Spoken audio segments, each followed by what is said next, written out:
பொதுச் செயலாளர் புஷி ஆனந்த் அவர்கள் பேசும்பொழுது ஒரு வார்த்தை சொன்னார். எங்கள் தலைவர் வந்து வீடியோ போட்ட உடனே பயங்கரமாக இதாகிடுச்சு, ட்ரெண்ட் ஆகிடுச்சு. மக்கள்லாம் போய் எங்களுக்கு எந்த அப்ளிகேஷன் ஃபார்மும் கொடுக்க மாட்டேங்கிறீங்க. நாங்கள் கேட்டோம்னா என்ன சொல்கிறீங்கன்னா, கோளாறு, சர்வர் ப்ராப்ளமு, அப்புறம் வந்துட்டு டெக்னிக்கல் இஷ்யூவு, இப்படிலாம் நீங்கள் சொல்கிறீங்க. இதெல்லாம் சொல்லிவிட்டு நீங்கள் நேரமும் காலத்தையும் தள்ளுத்துறீங்க அப்படிங்கிற மாதிரி விஷயத்தை சொல்லியிருக்காருண்ணே. இதை சொல்லிவிட்டு அவர் ஒரு விஷயம் சொல்லியிருக்காருண்ணே கடைசியாக. இது பண்ணுறதுக்கு பேர்லாம், இது பேர் வந்து கோளாறு கிடையாதானே, குளறுபடியாம். கோளாறு கோளாறு அல்ல, குளறுபடி. இது அலட்சியம் இல்லை, அரசியல் சூழ்ச்சி. எப்படி பார்க்குறீங்கண்ணே? இவர்களுக்கு முதல்ல எஸ்ஐஆர் தேர்தல் ஆணையமா இல்லை தமிழக அரசா? அதுவே தெரியல. அதுவே குழப்பம். தமிழக அரசில் லோக்கலில் டிஎம்கே பண்ணிக்கிட்டு இருக்காங்க, சில சம்பவங்கள்லாம் பண்ணுறாங்க. அதெல்லாம் தடுக்க வேண்டியது அதிமுக மற்ற கட்சிகளுடைய பணி. தாவேக்காவுக்கும் அந்த பணி இருக்குது. ஆனால் ஃபார்ம் தர மாட்டேங்கிறாங்க. ஃபார்மு போய் மக்கள் கேட்குறாங்கன்னா யார்கிட்ட போய் கேட்கணும்?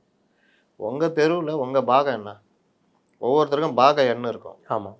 அந்த பக்கத்து வீட்டில், அந்த வீட்டில், இந்த வீட்டில் ஏன்பா வந்துச்சா, கொண்டு வந்து கொடுத்தாங்களா, கொடுக்கலையா, யாருப்பா பிஎல்ஓன்னு கேட்டு, பக்கத்து வீட்டில் கொடுத்துட்டான், அந்த வீட்டில் கொடுத்துட்டான், என் வீட்டில் கொடுக்கணும், யார் பிஎல்ஓ நம்பர் வாங்க, என்ன ஏன் இந்த வீட்டில் கொடுக்கல அப்படின்னு கேட்டாலே ஃபார்மு வந்து 6.5 கோடி மக்களுக்கான ஃபார்மு பிரிண்ட் ஆகி விநியோகம் ஆயிடுச்சு. என்ன ஒரு 30 லட்சம் 40 லட்சம் விநியோகம் இல்லாமல் இருக்கும், ஏதோ ஒரு பிரச்சனை இல்லை. அதுதானே பிரச்சனை தவிர விநியோகன்றது ஆயிடுச்சு. இனி அதை ஃபில் பண்ணி திருப்பி கொடுக்கணும்.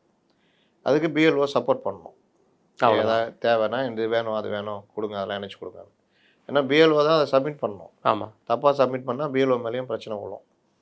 அதே மாதிரி தவறான தகவலும் கொடுக்கக்கூடாது அப்படின்றது. இதுதானே தவிர இதில் வேற என்ன இருக்குது? என்ன கோளாறு, அலட்சியம், இது எப்படி இந்த வார்த்தையெல்லாம் கண்டுபிடிக்கிறார் அவரு? அவரு அதான் சொல்கிறேன்னே, இவர்களுக்கு உள்ள பயங்கர குழப்பம் இருக்குது அவங்கள்ட்ட.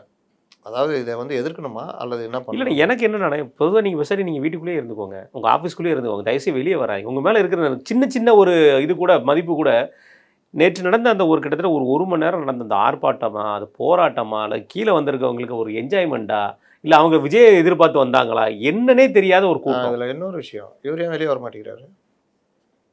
ஏதாவது ஒரு இடத்துல போய் போராட்டம் நடத்த வேண்டியதானே அவர்? தெரியுதா? இதுதான் பிரச்சனையாக. இதில் என்னென்னா, நம்ம ஆதவ அர்ஜுனா அவர்கள் பேசுனதை வச்சு பேசணும். அதாவது ஆதார் அட்டையை வந்து கேன்சல் பண்ணிடுவாங்கன்னு சொல்லுது. மதுரையில் நிர்மல்குமார் அவர்கள் பேசும்பொழுது தெளிவாக பேசினார். அவரோட பேச்சில் எந்த ஒரு விஷயமே இல்லை. அவர் தான் பிரமாதமாக பேசின ஒரு விஷயம்.